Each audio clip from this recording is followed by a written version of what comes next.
Hello बच्चों, हम आते हैं एक्सरसाइज 9.4 के क्वेश्चन नंबर 21 पे। ठीक है, 20 तक हो गया था। 3 numbers form an increasing GP. ठीक है, 3 नंबर्स हैं जो एक इंक्रीजिंग जीपी फॉर्म कर रहे हैं, जो इंक्रीज होता जा रहा है। ठीक है, वो निगेटिव में नहीं है। मतलब जीपी दो तरह का होता है ना, एक जो कंटिन्यू असेंडिंग ऑर्डर में होता है, एक डिसेंडिंग में होता है। तो ये असेंडिंग में है, कंटिन्यू इंक्रीज हो रहा है। समझ में आ रहा है? 2 है, 4 है, फिर 8 है, ऐसा है। रिवर्स नहीं है कि 8 है 4 है 2 है, इस टाइप का नहीं है। ठीक है, if the middle term is double, अब उसका जो मिडिल टर्म को डबल कर दिया जाए तो जो न्यू नंबर्स आएगा वो एपी में आ जाएगा। तो हमको कॉमन रेशियो पूछ रहा है। ठीक है, 3 नंबर्स हैं, वो तीनों जीपी में हैं। अगर मिडिल वाले नंबर को डबल किया जाए, मिडिल वाले नंबर को डबल कर दिया जाए तो वो किस में कन्वर्ट हो जाता है? एपी में। तो बताओ कॉमन रेशियो क्या होगा? ठीक है, सिंपल क्वेश्चन है, ट्राई करते हैं।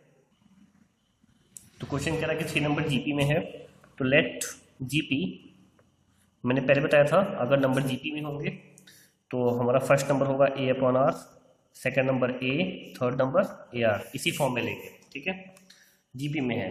अब अकॉर्डिंग टू क्वेश्चन, क्वेश्चन कह रहा है कि मिडिल टर्म को डबल कर दिया गया। ठीक है, तो वो एपी में कन्वर्ट हो जाता है। ठीक है, तो यहाँ पे करते हैं double the middle term. Middle term को, मेरी राइटिंग थोड़ी अच्छी नहीं है, ध्यान दीजिएगा। Double the middle term. ठीक है, सो अब ये एपी में हो गया।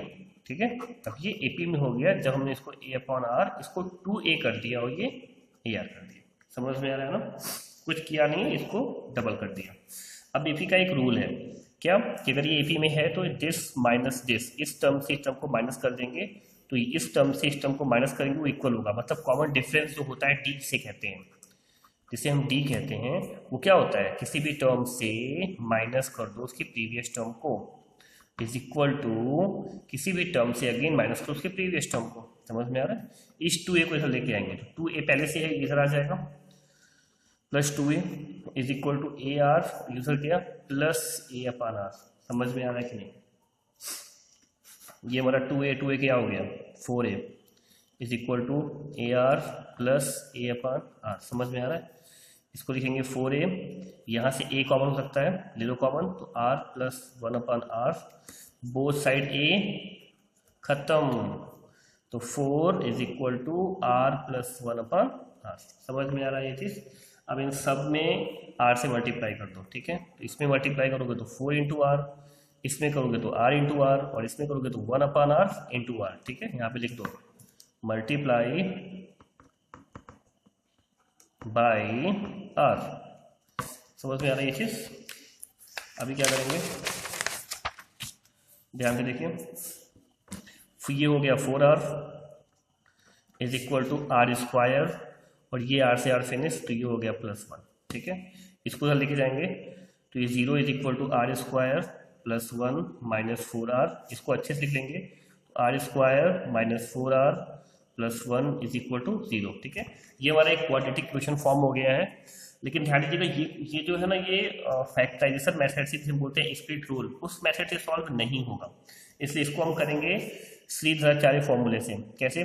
इसका एक स्टैंडर्ड फॉर्म होता है, क्वाड्रेटिक इक्वेशन का एक स्टैंडर्ड फॉर्म होता है। वो क्या होता है? वो a x square plus b x plus c is equal to 0। मैंने बता रखा है, आप लोग मेरा प्रीवियस वीडियोस देख लीजिए, उसमें मैंने बहुत अच्छे से समझाया इसको।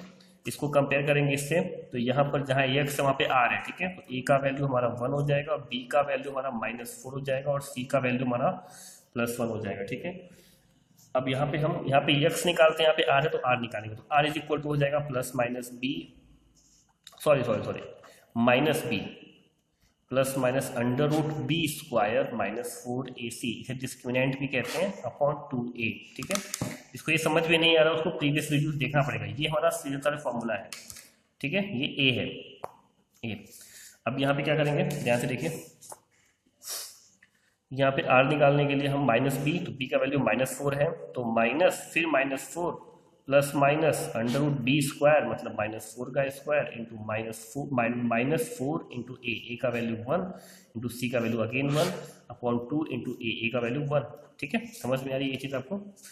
ध्यान से देखिएगा, r का वैल्यू माइनस माइनस प्लस 4 हो जाएगा, प्लस माइनस अंडर रूट 4 4 जा 4 क्या हो गया पेन को,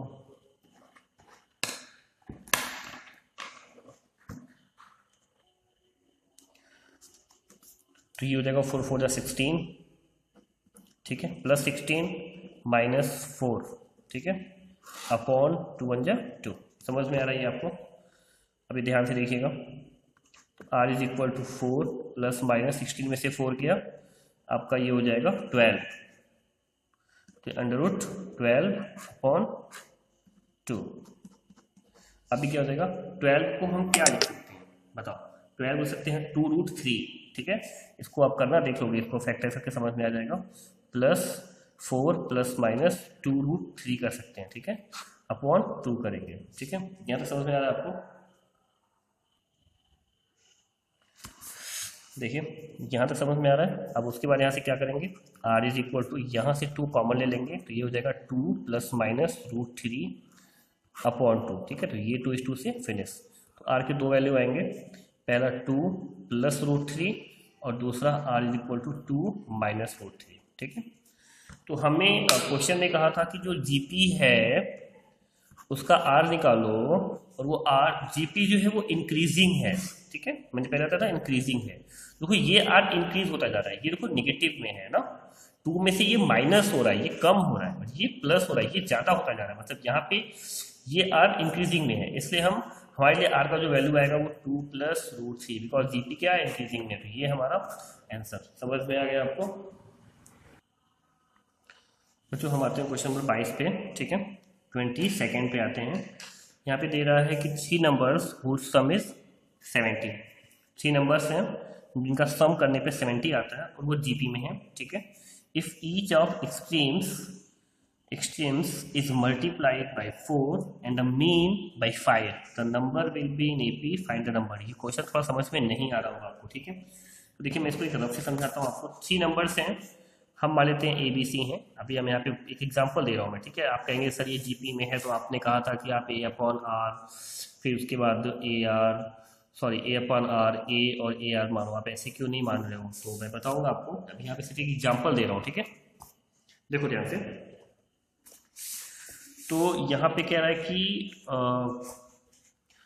if each of extremes is multiply by 4, यहाँ पे एक्सट्रीम्स का मतलब है ये दोनों नंबर्स, ध्यान से देखना, इन दो नंबर्स को हम एक्सट्रीम्स कहते हैं, and the mean by 5, mean को 5 से मल्टीप्लाई करना है, जो मिडल नंबर होता है उसे मीन कहते हैं, ठीक है। अगर एपी हो या जीपी हो, ध्यान से समझना, एपी हो या जीपी हो, कोई भी हो, अगर कोई भी 3 टर्म दिए हैं, जरूरी नहीं है वो स्टार्टिंग के 3 टर्म्स हो या लास्ट के 3 टर्म हो या मिडिल के 3 टर्म हो, कहीं की कोई भी 3 टर्म्स हो, तो जो मिडल वाला नंबर होता है, अगर 3 टर्म ही दिए हैं तो जो मिडल वाला नंबर होता है, टर्म होता है, उसे ही हम मीन कहते हैं, उसे हम अरिथमेटिक मीन कहते हैं, ठीक है।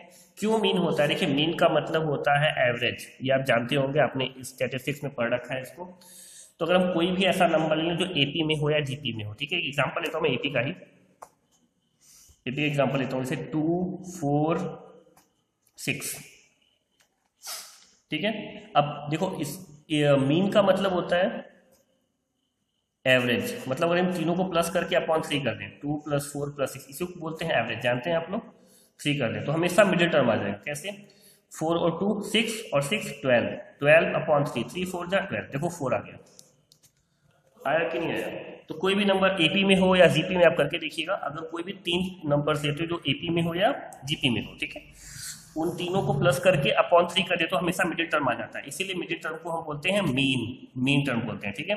अब क्वेश्चन देखते हैं। तो क्वेश्चन कह रहा है कि 3 numbers whose sum is 70 are in GP if each of the extremes is multiplied by 4। Extremes का मतलब ये जो साइड के नंबर एक्सट्रीम्स कहते हैं, इनको अगर हम 4 से मल्टीप्लाई कर दें, एंड द मीन बाई 5, और मीन को हम मल्टीप्लाई कर दें 5 से, the number will be in AP, तो नंबर एपी में हो जाता है। तो बताओ वो नंबर्स क्या हैं, ठीक है। तो हम इसको करने का ट्राई करते हैं। देखिए क्वेश्चन में कह रहा है कि 3 नंबर्स जो हैं वो जीपी में हैं, तो हम यहाँ पे नंबर लेट करते हैं। मैंने बताया था जब भी जीपी में हो तो कैसे लेट करते हैं, first number A/R, second number A, third number AR, ठीक है, यही वो 3 नंबर है। अब अकॉर्डिंग टू क्वेश्चन अपनी बुक ओपन करिएगा, क्वेश्चन में देखिए कह रहा है तीनों का सम 70 के बराबर है, मतलब A/R प्लस ए और plus A R is equal to 70। समझ में आ रहा है आपको? ठीक है, इसका जो सम है वो 70 के बराबर है। ठीक है, अब क्वेश्चन में एक और चीज़ कह रहा है कि अगर इसको हम इक्वेशन में 1 मान लेते हैं यहाँ पे ऐसे। ठीक है, अब क्वेश्चन में कह रहा है कि अगर इसके स्ट्रीम्स को 4 से मल्टीप्लाई किया जाए और मीन को 5 से, तो नंबर एपी में आ जाता है। ठीक है, तो करके देखते हैं। अगेन अकॉर्डिंग टू क्वेश्चन, इसके एक्सट्रीम्स को 4 से मल्टीप्लाई किया जाए, मतलब 4 into A upon R, comma इसको 5 से, मिडिल टर्म को 5 से, तो 5 इंटू ए, कॉमा और लास्ट टर्म को फिर से 4 से, 4 इंटू ए आर। अब ये किस में हो गया? अब ये एपी में हो गया, जैसा कि क्वेश्चन ने कहा है, तो हम मान लेते हैं। क्वेश्चन नहीं कहा तो मान लेते हैं, ये एपी में हो गया। ठीक है, इसे थोड़ा अच्छे से लिखते हैं, 4a अपॉन आर, 5a और 4ar। ठीक है, इस तरह से। अब ध्यान दीजिएगा कि अगर ये एपी में है तो एपी का रूल होता है, क्या होता है, वहाँ पे कॉमन डिफरेंस निकालते हैं। कैसे? किसी भी टर्म से मिडिल टर्म को माइनस कर दो, तो 5a minus 4a upon R is equal to, again किसी भी टर्म से मिडिल टर्म को माइनस कर दो, तो 4ar माइनस 5a। समझ में आ रहा है यहाँ पे आपको? अब यहाँ पे ध्यान देना कि 5a को इधर लेके आएंगे, तो 5a और ये फिर आ जाएगा plus 5a is equal to 4ar, और इधर जाएगा प्लस 4a अपॉन आर। समझ में आ रहा है आपको? ध्यान देना, ये हो जाएगा 10a इज इक्वल टू, यहाँ से हम 4a कॉमन ले लेते हैं, तो क्या बचेगा? r plus 1 upon R common बचेगा। ठीक है, अब ध्यान से देखिएगा, यहाँ a से a कट जाएगा और ये कट जाएगा हमारा 2 से, 2 5 जा 10, 2 2 जा 4। ठीक है, ये हो जाएगा 5 इज इक्वल टू 2 ब्रैकेट में r प्लस 1 अपॉन आर। ये समझ में आ रहा है आपको? ध्यान से देखिएगा। अब हम क्या करेंगे, 5 इज इक्वल टू 2 ब्रैकेट में इसका एलसीएम ले लेते हैं। ठीक है, एलसीएम ले लिया, r हो गया, तो 1r का r से multiply r square plus r 1 जा 1 1 हो जाएगा। r को यहाँ फेंक देंगे, तो 5r इज इक्वल टू 2 का मल्टीप्लाई कर देंगे, 2r स्क्वायर प्लस 2। ठीक है, 5r उधर भेजेंगे, तो 0 is equal to 2r square minus 5r plus 2। इसे अच्छे से लिख लें, तो 2r square minus 5r plus 2 is equal to 0। ठीक है, अब इसको हम फैक्टराइजेशन मेथड से क्या करेंगे, अगेन यहाँ पे क्वाड्रेटिक इक्वेशन आ गया है, इसको हम फैक्टराइजेशन मेथड से सॉल्व करेंगे। ठीक है, 2 2 जा 4, 4 को ऐसा 2 नंबर में मल्टीप्लाई करो जिसको मल्टीप्लाई करने पे तो 4 आ जाए, बट आपस में प्लस या माइनस करने पे क्या आ जाए, 5 आ जाए। तो 2 2 जा 4 आएगी, 4 1 जा 4 करेंगे, 4 माइनस 1 क्या होता है, 5। ठीक है, 4 को हम 4 इंटू 1, 4 1 जा 4 और 4 प्लस 1 क्या होता है, 5 होता है। ठीक है, तो ये हो जाएगा 2r square minus 4r minus 1r plus 2 is equal to 0। Minus 4 minus 1 minus 5 होता है। ठीक है, अब यहाँ पे क्या करेंगे, पेयरिंग करेंगे, इसकी और इसकी पेयरिंग करेंगे। यहाँ पे 2r कॉमन ले लेंगे, तो r माइनस 4 आ जाएगा, और यहाँ पे केवल माइनस 1 कॉमन लेंगे। जब भी कुछ भी कॉमन है तो माइनस 1 कॉमन लेते हैं। r माइनस, सॉरी यहाँ पे 2 कॉमन लिया था, तो r माइनस 2 होगा। ठीक है, r माइनस 2, और यहाँ पे r minus 2 is equal to 0। Both side r minus 2 है, बोथ जो r माइनस 2 2 बार है, 2 टर्म में है, उसको हम साइड नहीं 2 टर्म में है, तो r माइनस 2 को हम यहाँ पे कॉमन ले लेते हैं, तो क्या बचेगा, 2r minus 1 is equal to 0। समझ में आ रहा है अपने यहाँ पे? ध्यान से देखिएगा। अब यहाँ पे r के 2 वैल्यू आएंगे। फर्स्ट वैल्यू क्या आएगा, r minus 2 is equal to 0, तो r इज इक्वल टू 2 आएगा। समझ में आ रही है?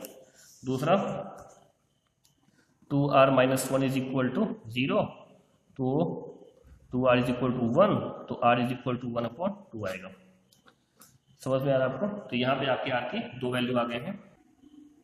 अब देखिए यहाँ पे क्या है कि वो नंबर्स को फाइंड करो। ठीक है, तो इसके आगे आप खुद सॉल्व कीजिएगा, मैं बताता हूँ कैसे होगा, थोड़ा होमवर्क कीजिए आप लोग खुद से। ठीक है, कैसे, r के 2 वैल्यूज आए हैं ना, r की जो फर्स्ट वैल्यू है, ध्यान से देखो, इस वैल्यू को इक्वेशन 1 में, यहाँ जो मैंने बनवाया था, इक्वेशन 1 में अप्लाई करो। r की वैल्यू कितनी है भाई, r की वैल्यू 2 है, दिख रहा है आपको, r की वैल्यू 2 है। ठीक है, इसको इक्वेशन 1 में यहाँ पे 2 रखो, यहाँ पे 2 रखो, तो आपको a की वैल्यू मिल जाएगी।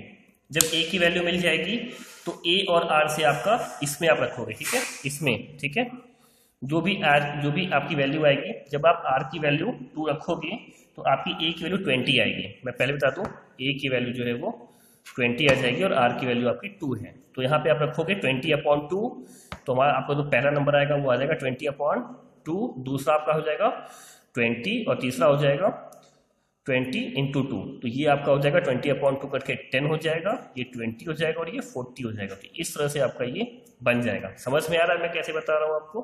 ठीक है।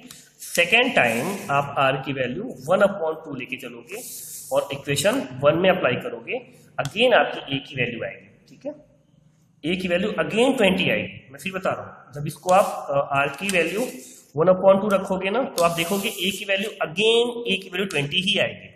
ठीक है, अब फिर से आप a की वैल्यू दोबारा से आप a की वैल्यू 20 और r की वैल्यू 1/2 लेके चलोगे, 1/2 लेके चलोगे। फिर जब इसको रखोगे ना, तो आपका जो जीपी आएगा वो पहले 40 आएगा, फिर 20 आएगा, फिर 10 आएगा। ठीक है, इसको ट्राई करना, नहीं आएगा तो मुझे व्हाट्सएप करो, मैं बताता हूँ। ठीक है, इस तरह से क्वेश्चन हो जाएगा, इसे ट्राई कीजिएगा। ठीक है, इस वीडियो में इतना ही। Thank you.